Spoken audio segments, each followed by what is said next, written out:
بسم الله الرحمن الرحيم. السلام عليكم. معكم أبو فاطمة العرفاني أقدم لكم اليوم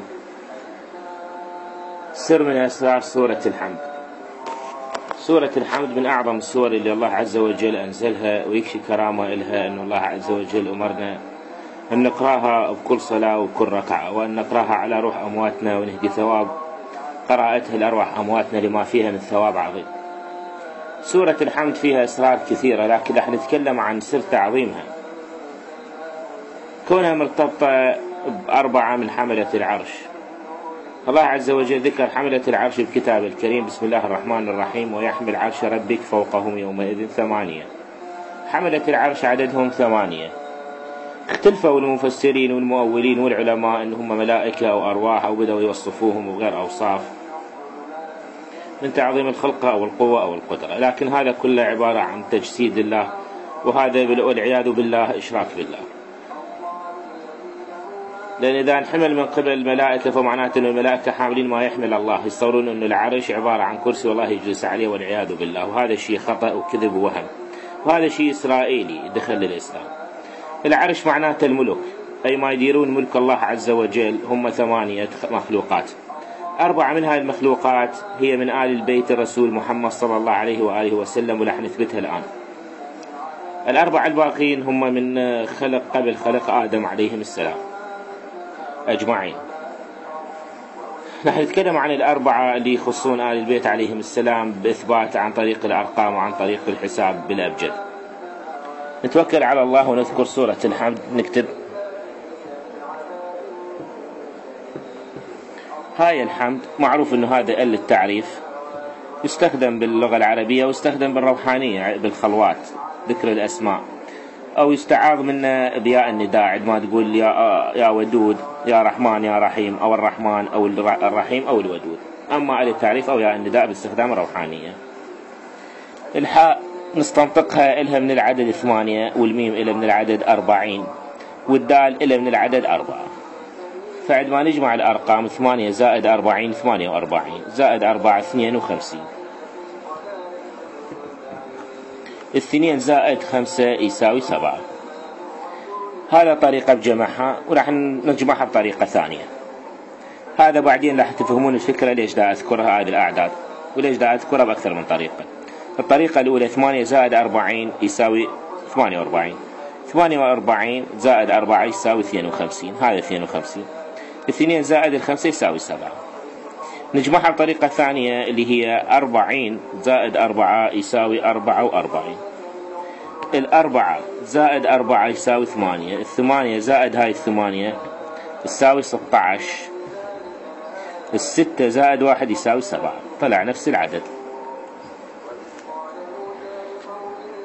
الآن رح نتكلم عن حملة العرش 4 المختصين من آل البيت عليهم السلام، وهم أمير المؤمنين علي بن أبي طالب عليه السلام، وعلي بن الحسين عليه السلام، وعلي بن موسى الرضا عليه السلام، وعلي بن محمد الجواد اللي هو علي الهادي عليه السلام. إلى من الأعداد العين 70، واللام إلى 30، والياء إلى 10، فنجمعها تصير 110.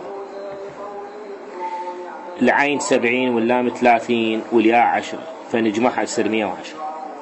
وعندما نجمع كذلك عدد اسم عدد الثاني 110، كذلك اسم عدد الثالث 110، كذلك اسم عدد الرابع 110 عليهم السلام أجمعين. عندما نجمع 110 مع 110 مع 110 مع 110 يطلع 440. فنستنطق 40 يطلع عندنا ميم، ونستنطق 4 يطلع عندنا دال. عندما نجمع 40 زائد 4 يطلع عندنا 44. 4 زائد 4 يطلع عندنا 8. نستنطق 8 يطلع عندنا الحاء اللي هي حمد، مع التعريف يطلع سورة الحمد.